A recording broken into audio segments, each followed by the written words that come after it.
हमार बड़े भैया ज्योति भैया के सासू माई के दो चार गो गाना के फरमाइश आइल बा। वह गाना हम गावत है। माई त माई होले, माई के फरमाइश तो पूरा होबे करी। पति पत्नी के मैटर बाग जाए दी भैया। हेलो भाई साहब, अरे प्रभु प्रभु जी जाए दा, बैठे दा महाराज।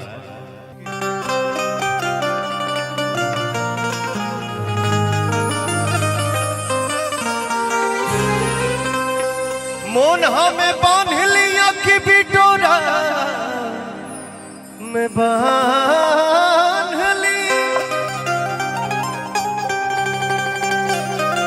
मोन हमें बांध लिया कि बिटोरा में बांध ली। उस मन करे रूप तहार सिन्होरा में बांध ली। एक दिन अकेला में आंख जब चार भाई,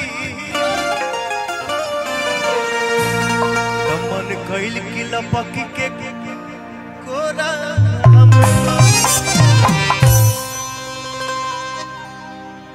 एगो मेहरारू अपना मर्द से कह दिया। हमके लगत है ये वर्ड हम मंच पे 15-20 साल के बाद का बोलनी रे। ये बोलते वक्त बचपना याद आ गया। एगो मेहरारू अपना मर्द से कह दिया, रही नई हर में लइकन के पहिला पसंद, ये जी जानी न जाई बड़ाई कारीबान। रही नई हार में लइकन के पहिला पसंद, ये जी जानी न जाई बड़ाई कारीबान। न होखे कंटरो जाई मान राउर डोल, हरे देखो ही प्यार हमके जागे कि सड़िया करिया ले ले आइहा बनमुआ नजरिया ना। सड़िया करिया ले ले आइहा बनमुआ नजरिया ना लागे।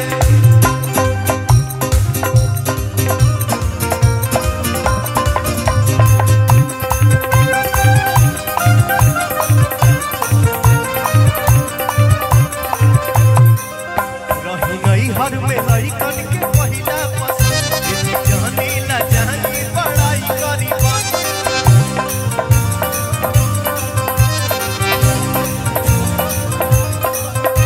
न होखे कंट्रोल जाई मान राउ, अरे देखो नहीं प्यार हमके जागे कि सड़िया करिया ले ले आइहा बनमुआ नजरिया ना।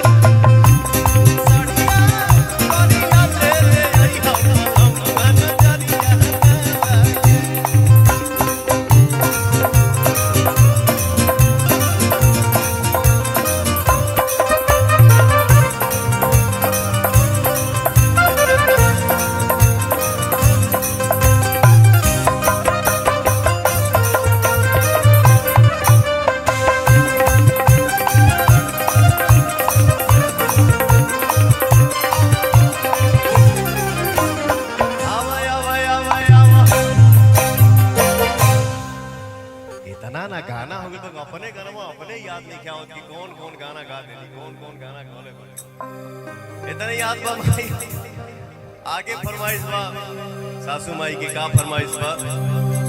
एक तो कॉमेडी गाना है तब छोटुआ बा नहीं है।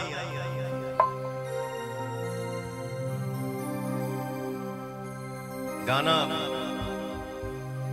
लॉलीपॉप को तो आप लोगों ने पता नहीं दुनिया में कहां कहां पहुंचा दिया, लेकिन ओकरा बाद टिपिकल भोजपुरी गाना, जिस गाने को पवन सिंह ने 2020 में एक ठेला पे पुदीना रख के इतना सस्ता सुविस्ता गाना शूट किया गया, और इस गाने को आप लोगों ने भोजपुरी का गाना जो आप लोगों ने बिलियन में पहुंचा दिया। Thank you so much. क्या गाने का बोल है। और केने बाड़ू हमार ललिया ऐसे नहीं, देखिए क्या है, हम हो बहुत लजात नहीं, क्या है अब आदमी देखे लगे सामने भैया भौजी चाचा चाची गार्जियने बैठल वालों तो आदमी का बोलो, का हंसी मजाक करो, हम भी थोड़ा सा संकोच गए कि बोली कि ना बोली। नहीं नहीं नहीं, जब हम बोलते हैं भैया, अरे कौन चालू पहले सर बहुत मार मार।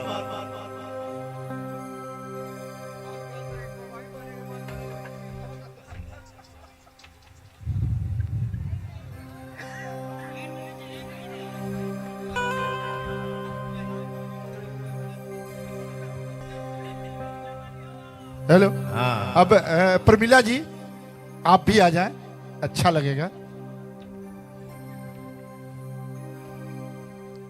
कभी कभी देखिए सब यादें हैं, बहुत पहले हमारे को फिल्म आई रहे हमार और दिनेश लाल यादव जी के प्यार से आप लोग निरहुआ बोली ला, जो ने फिल्म के नाम रहे खून पसीना।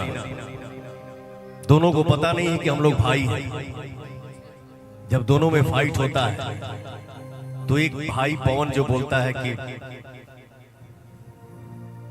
मंजिल को पाने के लिए पसीना बहाना पड़ता है, तो मेरा भाई दिनेश लाल यादव जी बोलते हैं कि नहीं, मंजिल को पाने के लिए खून बहाना पड़ता है।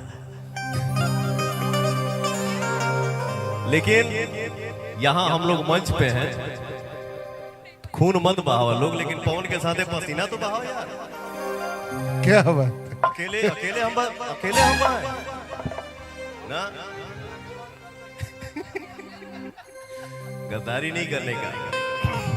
हर के ने बाड़ू हमर ललिया, हा देखो ना यारा के ऐसा भइल बा बलिया, पढ़ता बेचैनिया दादा मुश्किल भइल बा जीना, जीना। अकेले हमरा से 4-5 कैरेक्टर कैसे प्ले हो? गाना बजवा ना, गाना बजा दो।